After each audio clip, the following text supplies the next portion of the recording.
जानिए जन्म से मृत्यु तक की डॉक्टर बाबा साहेब अम्बेडकर की कहानी संक्षेप। बाबा साहब की शख्सियत सिर्फ संविधान निर्माता तक समेटना मुश्किल है। जाति और वर्ण व्यवस्था में फंसे भारत को परे सोचने को मजबूर किया।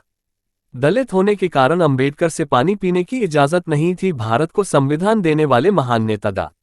भीमराव अम्बेडकर का जन्म 14 अप्रैल 1891 को मध्य प्रदेश के एक छोटे से गांव में हुआ था।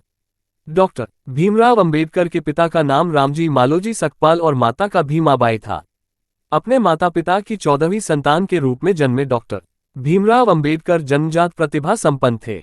जब हमारे देश भारत में छुआछूत, भेदभाव, उच्च नीच जैसे अनेक सामाजिक कुरीतियां अपने चरम अवस्था पर थी, ऐसे में इन बुराइयों को दूर करने में भीमराव अंबेडकर का अतुल्य योगदान माना जाता है, जिसके कारण भीमराव अंबेडकर को दलितों का मसीहा भी कहा जाता है। भारत के संविधान में प्रमुख योगदान देने वाले डॉक्टर भीमराव अंबेडकर को बाबा साहेब के नाम भी जाना जाता है। पूरे जीवन संघर्ष का साथ देने वाले भीमराव अंबेडकर का जीवन हम सभी के लिए अनुकरणीय है।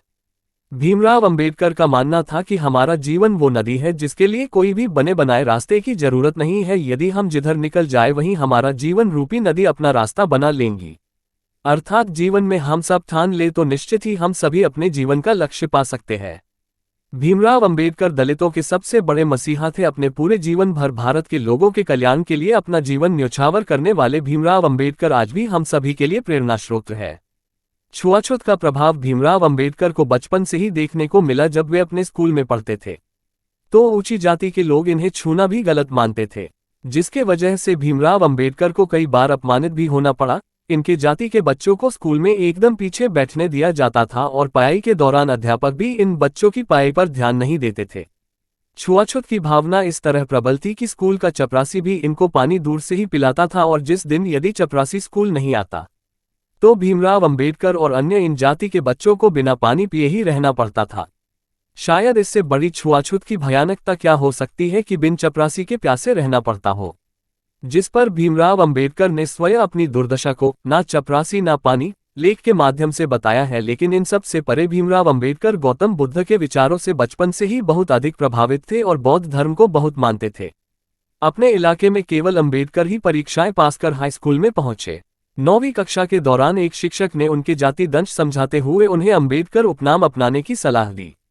15 साल की उम्र में उनकी शादी एक 9 साल की लड़की रमाबाई से कर दी गई।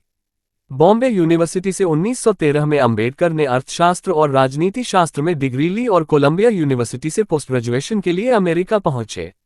भारत की आज़ादी के बाद 1947 में अंबेडकर ने देश का पहला कानून मंत्री बनने का प्रस्ताव मान लिया।